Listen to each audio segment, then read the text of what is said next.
Αγαπητοί φίλοι, αγαπητά μας παιδιά, καλώς ήρθατε. Η παρουσία σας μας τιμά ιδιαιτέρως και μας βοηθά να συνεχίσουμε τον παράλληλο δρόμο μας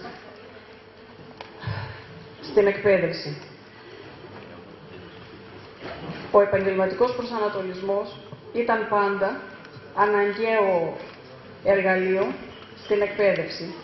Τα τελευταία χρόνια ευτυχώς δίνεται η ευκαιρία σε όλους μας, σε όσους έχουμε τη διάθεση τουλάχιστον, να βοηθήσουμε τους μαθητές μας που αυτές τις μέρες βιώνουν δύσκολες στιγμές, προσπαθώντας να ετοιμαστούν για τις εξετάσεις. Μέσα στο άγχος της κρίσης, που θα θέλαμε να μην είναι ένας κακός σύμβουλος στην επιλογή επαγγέλματος, αποφασίσαμε φέτος πάλι να καλέσουμε τον κύριο Κουτρουμπέλη να βοηθήσει στην επιλογή επαγγέλματος. Θέλουμε να δώσουμε μια νότα αισιοδοξίας, θεωρώντας πως η γνώση είναι ο καλύτερος σύμβουλος για το καλύτερο στήριγμα στις μέρες μας. Και σε παλαιότερους χρόνους κρίσης, αυτοί που είχαν γνώση κατάφεραν να ορθοποδήσουν και να συνεχίσουν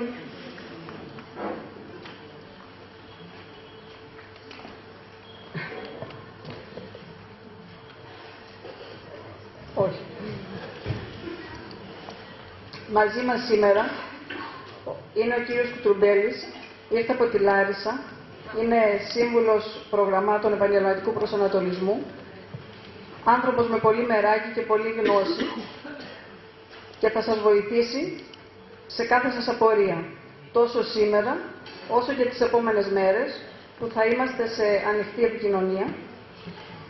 Τις ερωτήσεις σας για θέματα επαγγελματικού προσανατολισμού μπορεί να τις δίνετε και στο site μας. Έχετε τη διεύθυνση στο βιβλιαράκι που σας έχουμε δώσει. Και εμείς, ή και με τη βοήθεια του κύριου Κουτρουμπέλη, θα σας δίνουμε τις απαντήσεις. Θέλουμε οπωσδήποτε όλοι μας να έχουμε μια νότα αισιοδοξίας για το αύριο.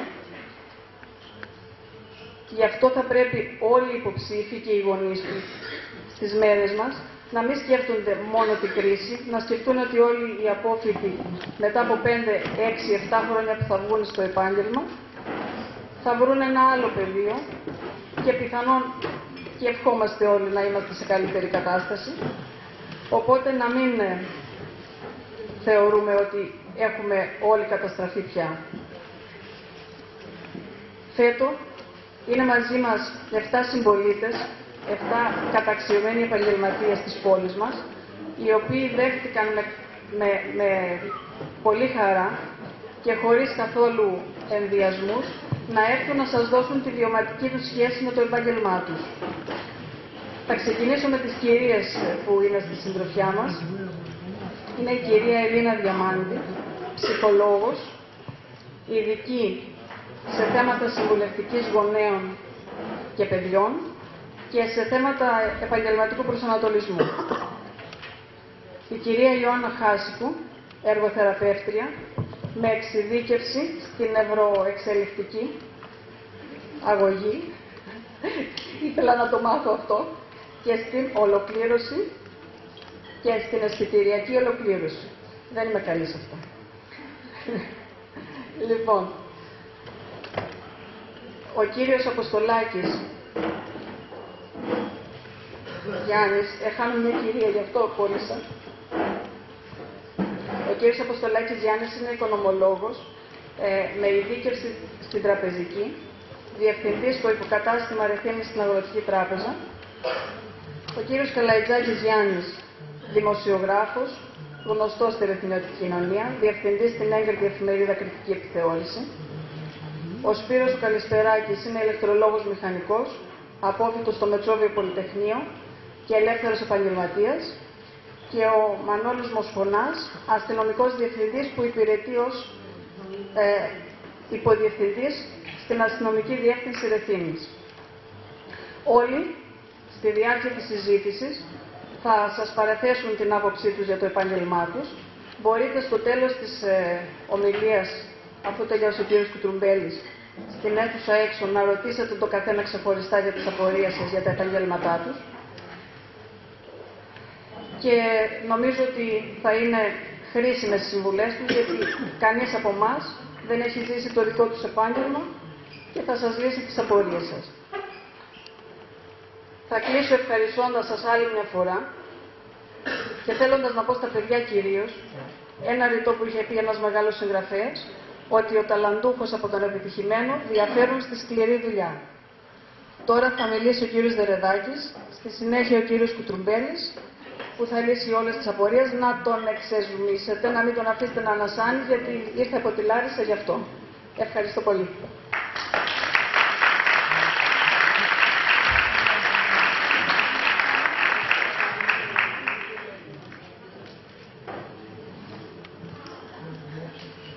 Καλωσορίζω και εγώ στο...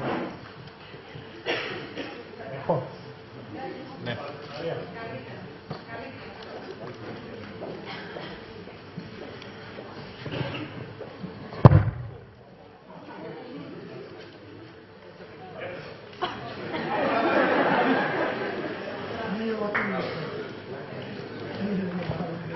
Τώρα, εντάξει. Λοιπόν, σας καλωσορίζω και εγώ με τη σειρά μου. Είναι χαρά μας που είστε εδώ. Εγώ θα ήθελα να πω δύο λόγια για το φροντιστήριο. Εμείς, όπως και όλα τα φροντιστήρια, αυτό που είναι η δουλειά μας είναι να παρέχουμε γνώσεις στους μαθητές. Τους παίρνουμε από το γυμνάσιο και το λύκειο και προσπαθούμε να τους οδηγήσουμε στο πανεπιστήμιο. Οι μέρες είναι δύσκολες, οι συνθήκες αλλάζουν κάθε μέρα και εμείς προσπαθούμε να είμαστε όσο πιο κοντά γίνεται στις εξελίξεις. Να μην χάνουμε τίποτα. Τελευταία συμμετέχουμε ενεργά στην Ομοσπονδία μας, την Ομοσπονδία Εκπαιδευτικών Φροντιστών Ελλάδος, και μαθαίνουμε όλα τα νέα για να βοηθήσουμε τα παιδιά. Και εγώ και η Μαρία Δασκαλάκη και η Μαρία Γρυβαία συμμετέχουμε σε όλα τα συνέδρια της Ομοσπονδίας, σε όλες τις εκδηλώσεις. Ερχόμαστε σε επαφή με συναδέλφους από όλη την Ελλάδα, συμμετέχουμε στις εξετάσεις προσωνύωσης στο ΕΦΕ και γενικά προσπαθούμε να είμαστε κοντά σε οτιδήποτε γίνεται, να το μαθαίνουμε πρώτοι. Το 2008, το ξέρει καλά και ο κύριος Κουτρουμπέλης, η Ομοσπονδία σε συνεργασία με τον ΕΛΟΤ έφτιαξε το πρότυπο, νομίζω, σύστημα πιστοποίησης διαχείρισης εκπαιδευτικών υπηρεσιών. Το γνωστό πια σε εμάς φροντιστές, το ΕΛΟΤ 1433. Αυτό είχε άμεση εφαρμογή σε όλα τα φροντιστήρια, στην καθημερινή τους λειτουργία. Το βασικό που αφορά τους μαθητές έχει να κάνει με την άμεση καταγραφή του στόχου του μαθητή και την παρακολούθηση όλης της πορείας του μέσα στο χρόνο. Σε περίπτωση που καταλάβουμε ότι δεν είναι υλοποιήσιμος ο στόχος, ερχόμαστε σε επαφή, το πρότυπο το απαιτεί, με τους γονείς και σε συνεργασία με τους υπεύθυνους καθηγητές προσπαθούμε να βάλουμε υλοποιήσιμους στόχους πια από ένα σημείο και μετά. Πέρσι τον Απρίλη, μαζί με τη Μαρία τη Δασκαλάκη, τη Μαρία τη Γρυβαία και εγώ, ξεκινήσαμε στο φροντιστήριο να ετοιμάζουμε αυτό το πρότυπο. Πήραμε όλα τα στοιχεία από την Ομοσπονδία, από τους υπεύθυνους και αρχίσαμε να το ενεργοποιούμε το Σεπτέμβρη της περασμένης χρονιάς, της τελευταίας χρονιάς. Με τη βοήθεια των καθηγητών μας, της γραμματείας μας, ξεκινήσαμε αυτή τη δουλειά όλοι μαζί. Καταφέραμε και είμαστε πολύ χαρούμενοι γι' αυτό, το Δεκέμβρη του 2011 να είμαστε το πρώτο φροντιστήριο στο Ρέθινο, το δεύτερο στην Κρήτη, το οποίο εφαρμόζει αυτό το σύστημα διαχείρισης ποιότητας. Στην Ελλάδα αυτή τη στιγμή 32 φροντιστήρια που το έχουν και μας έχει βοηθήσει πάρα πολύ στη δουλειά μας και νομίζω και στη δουλειά των καθηγητών πέρα από τη διεύθυνση που είμαστε. Πέρα από αυτό, επειδή θέλουμε να παρακολουθούμε τα γεγονότα και όλα αυτά, πέρα από αυτό, συγγνώμη, θα προσπαθούμε να είμαστε κοντά στα παιδιά και σε άλλο ένα τομέα. Τον επόμενο μήνα τέλος Απριλίου, με τη βοήθεια της ψυχολόγου που έχουμε και σήμερα κοντά μας, της κυρίας Διαμάντη, θα κάνουμε συνεδρίες σε μικρές ομάδες ατόμων, κυρίως για τους μαθητές της ΓΑΜΑ Λυκείου, θα το δούμε έτσι, σίγουρα για τους μαθητές της ΓΑΜΑ Λυκείου, για τη διαχείριση άγχους, για τη διαχείριση του χρόνου και τη διαχείριση του άγχους. Θεωρώ ότι θα μας βοηθήσει πάρα πολύ, γιατί η επιτυχία δεν έχει να κάνει μόνο με το συστηματικό διάβασμα, αλλά και με τον τρόπο που διαχειρίζεσαι τον εαυτό σου στο τέλος της χρονιάς. Εγώ θα ήθελα να πω και ένα μεγάλο ευχαριστώ σε όλους σας που συμμετείχατε σήμερα στην προσπάθεια που κάνουμε να μαζέψουμε φάρμακα για το εθελοντικό ιατρείο κοινωνικής αλληλεγγύης, γιατί κάποιοι τα χρειάζονται πάρα πολύ. Και κλείνοντας, να πω πάλι ένα μεγάλο ευχαριστώ. Δεν ξέρω, η Μαρία. Ναι, να πω ένα ευχαριστώ και εκ μέρους της Μαρίας Δασκαλάκη και της Μαρίας Γρυβαία σε όλους τους καθηγητές που στήριξαν καταρχήν το πρότυπο, γιατί ήταν μεγάλη δουλειά για μας αυτό, και τη γραμματεία μας, την κυρία Θάγια, για τη μεγάλη τους βοήθεια. Ελπίζω να σας βοηθήσει σήμερα πάρα πολύ, είμαι σίγουρος, μάλλον ο κύριος Κουτρουμπέλης. Και Αποστόλη. Γεια σας. Ο καλός προπονητής σε ένα δύσκολο αγώνα, τι κάνει, στη πιο κρίσιμη στιγμή, βγάζει το καλό του παίκτη στον πάγκο, προκειμένου να καθαρίσει το μυαλό και να μπορέσει να γυρίσει το μάτι, έτσι δεν είναι? Για δέστε, παρομοιάστε λίγο την πορεία σας, η οποία μοιάζει με ένα αγώνα μπάσκετ στην ουσία, και δέστε ότι πολλές φορές τρέχουμε κυνηγώντας πάντα κάτι, αγνοώντας όμως το πιο βασικό. Σκεφτείτε από το δημοτικό ακόμα, που έχετε μια μαμά από πίσω σας κυνηγάει να ανταποκριθεί στα μαθήματα, αργότερα στα διαγωνίσματα, στο ένα στο άλλο τη βαθμίδα αυτή που έφερες, και τρέχουμε και φτάνουμε και δίνουμε πανελλήνιες και άλλοι να γράψω καλά και άντε και μέσα σε μια εβδομάδα πρέπει να κάνουμε το μηχανογραφικό. Αξίζει, πιστεύω, παιδιά, να κάνουμε σήμερα ένα time out. Βλέπετε τόσοι άνθρωποι έχουν έρθει εδώ να δώσουν καθένας από το περίσσιμο της γνώσης και της εμπειρίας που έχει και να μπορέσουν να σας βοηθήσουν. Ανάλογα με την επαγγελματική εξειδίκευση του καθένα σας, μπορεί να περάσετε και τα 2 τρίτα της ζωής σας στον χώρο εργασίας. Και για σκεφτείτε πόσο χρόνο διαθέτετε για αυτή την τόσο σημαντική επιλογή. Πώς σε λένε? Αγάπη. Τι βλέπεις, αγάπη? Λουλούδι. Λουλούδι βλέπει, αγάπη. Εσύ βλέπεις τίποτα άλλο εδώ μέσα? Είναι ένα ζευγάρι σε περίπτυξη, έτσι. Δέστε πως καμιά φορά άλλες εικόνες βλέπουμε και άλλα είναι τα κρυμμένα που βρίσκονται από πίσω. Πες μου λίγο τι βλέπεις. 2 ανθρώπους. 2 γέρους, έτσι. Αλλά αν κοιτάξουμε μέσα στη μύτη τους, έτσι, θα δούμε κάποιους Μεξικάνους και εδώ πέρα στην πόρτα θα δείτε και κάποια άλλη που βγαίνει. Βλέπετε, άλλες είναι οι εικόνες και άλλα πράγματα κρύβονται από πίσω. Και δέστε και μια πραγματική εικόνα που είναι από την Νότια-Ανατολική Ασία, αν πρέπει να γυρίσετε 90 μοίρες και θα δείτε μια μητέρα και ένα παιδί σε στάση προσευχής. Και όλα αυτά, τι σχέση έχουν με τη σημερινή κουβέντα? Ζούμε στο πιο απλό εκπαιδευτικό σύστημα του κόσμου, το ξέρετε, το βιώνετε, αλλά για δέστε πόσα μυστικά είναι κρυμμένα πίσω και μέσα σε αυτό. Βλέπετε κάποια περσινά μόρια και δέστε πως κάποιος μπορεί να πέρασε ιατρική με 18.369 μόρια. Σκεφτείτε, η ιατρική τα τελευταία χρόνια είναι στα 19.000 η βάση.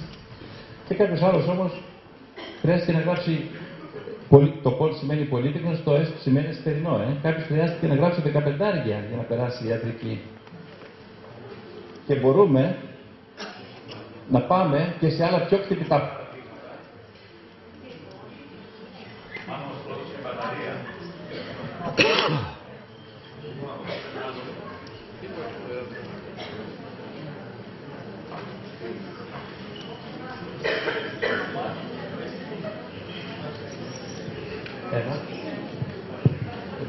Ναι. Λοιπόν, και για δέστε ότι κάποιος για να περάσει στη χειρολογία θύρας μπορεί να χρειάζεται και να γράψει λιγότερο και από 2 μέσο όρο ή και στο μαθηματικό. Και θα πείτε, γίνονται αυτά κάθε χρόνο ή είναι φετινές συγκυρίες? Αν μπορείς, δώσ' μου λίγο ένταση, γιατί ναι. Ή είναι φετινές συγκυρίες? Και πάλι είναι κάθε χρόνο έχουμε τέτοια μυστικά και τέτοια τερτύπια. Θα σας πω ότι κάθε χρόνο παιδιά Ελλήνων του εξωτερικού ή Ελλήνων του εσωτερικού που το παιδί του τελείωσε ένα λύκειο στο εξωτερικό μπορεί να μπαίνει ιατρική με εφτάρια? Ή ξέρει κανείς μέσα εδώ από σκάκι? Δεν ξέρετε, δυστυχώς. Είστε πολύ καλοί στο σκάκι και μπορέσετε να πάρετε κάποιο πανελλήνιο τίτλο στο μαθητικό πρωτάθλημα, μπορεί να μπείτε και άνευ εξετάσεων σε οποιοδήποτε πανεπιστήμιο. Δέστε λοιπόν πως το εκπαιδευτικό σύστημα έχει πολλά τερτύπια και θα κοιτάξουμε να αναλύσουμε σήμερα κάποια από αυτά και θα δώσουμε βέβαια έμφαση και στον τελικό προορισμό που είναι οι επαγγελματικές επιλογές. Μάθημα επαγγελματικού προσανατολισμού από το φίλο μας το Λουκιανό. Για να δούμε τι μας λέει. Το σκεφτείς κι αυτά που λένε γύρω σου να μην τα ακούς ποτέ. Μονάχος σου να ψάξεις να δεις τι γίνεται. Καλές οι επιστήμες και τα διπλώματα. Το θέμα όμως είναι τι γίνεται μετά. Τι γίνεται μετά? Πρέπει τα 3 γουρουνάκια στο πέτρινο σπιτάκι τους ζήσανε καλά και εμείς καλύτερα. Και μετά... Και μετά...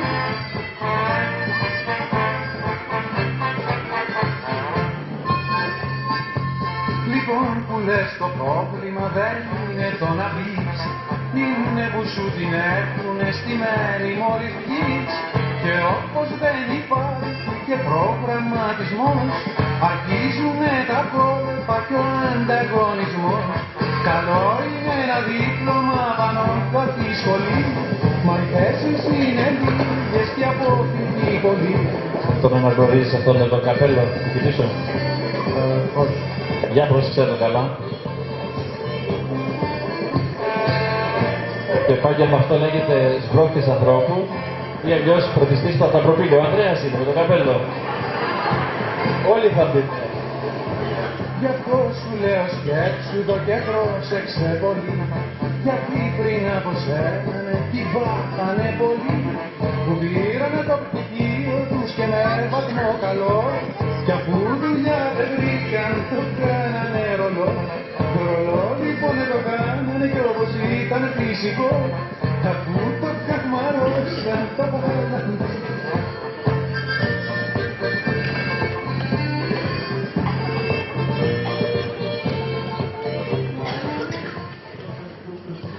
Και αυτό βέβαια δεν είναι η εικόνα. Ξέρετε, στο Βαρδάρι εκεί στη Θεσσαλονίκη έχει ένα σουβλατζίδικο που λέει το πτυχίο και τη λίγη σουβλάκια με τη φωτοτυπία του πτυχίου, έτσι. Λοιπόν, πόσο καιρό μετρά, πώς είναι στη Γάμα Λυκείου εδώ μέσα? Για να σηκώστε χέρια. Έχουμε Λάο στη Β. Έχουμε επίσης. Έχουμε Α. Πολύ ωραία. Δυστυχώς σήμερα δεν μας παίρνει να αναπτύξουμε ενότητα για νέο λύκειο και αυτά, αλλά με τις ερωτήσεις στο τέλος μπορούμε να σας καλύψουμε και εσάς. Λοιπόν, πόσο μετράμε μέχρι τις Πανελλήνιες, παιδιά? 2 μήνες και κάτι μέρες, έτσι δεν είναι? Ωραία. Και τι κάνουμε τώρα? Είναι δεδομένο, αυτό δεν αλλάζει. Άρα λοιπόν μέσα σε 5 λεπτά, σε 10 θα προσπαθήσω να δώσω κάποια κέρια σημεία, να το πω μυστικά, του συστήματος και της τελικής προετοιμασίας συμβουλές για τα παιδιά της Γ, αλλά και κάποια ενημέρωση για τα παιδιά της Β, κυρίως στο πώς θα απαντήσουν ένα κέριο ερώτημα, την επιλογή του 6ου μαθήματος Γενικής Παιδείας. Λοιπόν, στις Πανελλήνιες πόσα μαθήματα δίνουμε? 6. Συμφωνείτε? Όχι, μπορεί να δίνουν και 7 κάποιοι. Μπορεί να είναι και παραπάνω. 7 αν δίνουν αρχές οικονομικής θεωρίας. Αλλά αν δίνουν και ειδικό μάθημα, μπορεί να είναι και 8. Μπορεί και 9 αν είναι διπλό το ειδικό μάθημα. Αν είναι διπλό το ειδικό μάθημα, βεβαιότατα. Ας πάρω την περίπτωση ότι κάποιος δίνει 6 μαθήματα, γνωρίζετε ότι η βαθμολογία βγαίνει, μάλλον το σύστημα τσιμπάει 2 μαθήματα από τα 6 και το ονομάζει πρώτο και δεύτερο βασικό και τα δίνει επιπλέον μόρια. Έτσι είναι γνωστά αυτά. Δηλαδή το 20% μας το δίνει για τα βασικά. Ναι, αλλά το πρώτο και το δεύτερο βασικό δεν είναι και μέσα στην υπόλοιπη πίτα, μέσα στα 6. Άρα λοιπόν, το πρώτο συμπέρασμα που πρέπει να έχουν υπόψη τους οι μαθητές της ΓΑΜ είναι ότι το πρώτο και δεύτερο βασικό τελικά δεν μετράνε 20%, αλλά μετράνε κοντά στο 50%. Πάρα πολύ σημαντικό. Πρώτο συμπέρασμα, έτσι. Προχωράω. Δεύτερον, γνωρίζετε πως γίνεται η προσαρμογή της βαθμολογίας με απλά. Αν έχεις προφορικό 17 και γράψεις 15, η μίξη δίνει 15,6. Αν έχεις 19 στο σχολείο σου και γράψεις 7, η μίξη δίνει 7,6. Όσο και να σου βάλει ο καθηγητής στο σχολείο. Πόσο μπορείς να βοηθηθείς εσύ από τον υψηλό βαθμό του σχολείου, 0,6. Άρα λοιπόν ποιο είναι το δεύτερο συμπέρασμα? Πολύ καλό γραπτό. Πολύ καλό γραπτό. Προχωράμε. Τα μόρια γνωρίζουμε ότι είναι 20.000, αν γράψει κανείς 20, ναι, αλλά ξέρετε μέσα από το εκτελεστικό σύστημα και από ό,τι είδα είναι αναλυτικά τα βιβλιαράκια που σας έχουν δώσει, μπορείτε μέσα να δείτε ότι υπάρχουν και άλλοι δρόμοι που μπορεί κανείς να πάει σε κάποιες σχολές από το μη ενδεικνυόμενο δρόμο, αλλά εκεί το ψαλιδίζει το σύστημα, είναι 7%. Εκεί μας το έκοψε το λογότυπο να το δώσει 18.600 τα μόρια στην περίπτωση που πας από λάθος δρόμο και 20 για να τα γράψεις όλα. Λοιπόν, τέτοια περίπτωση έχουμε παραδείγματι, εάν πάρουμε κάποιον μαθητή ο οποίος είναι θεωρητικής κατεύθυνσης. Σε ποια επιστημονικά πεδία ευνοείται, το ξέρετε, στο πρώτο και στο πέμπτο με κατάλληλη επιλογή μαθήματος. Δηλαδή, αν θέλει να πάει στο τρίτο επιστημονικό πεδίο, ένας μαθητής της θεωρητικής μπορεί. Αλλά θα το ψαλιδίσει ο νόμος μόρια, έτσι δεν είναι? 7% το ψαλιδίζει ο νόμος. Ερώτηση. Είναι σωστό αυτό? Μήπως είναι λάθος ένας μαθητής να πάει να κυνηγήσει σχολή από λάθος δρόμο? Γιατί ένας μαθητής της θεωρητικής να επιλέξει σχολές του τρίτου πεδίου αφού θα χάσει 7%? Μήπως είναι λάθος? Μήπως δεν τα λογάριασε καλά και έπρεπε από την αρχή να διαλέξει άλλη κατεύθυνση συμβατή για να μην χάσει μόρια, να μην έχει απώλεια μόριων? Τι λέτε? Αυτό το ερώτημα θέλω να βοηθήσω τα παιδιά της Β. Μήπως είναι λάθος λοιπόν να κάνουμε τέτοιες επιλογές? Τι λέτε? Λοιπόν, η απάντηση είναι ότι εξαρτάται κατά περίπτωση. Σας το αναλύω επιγραμματικά.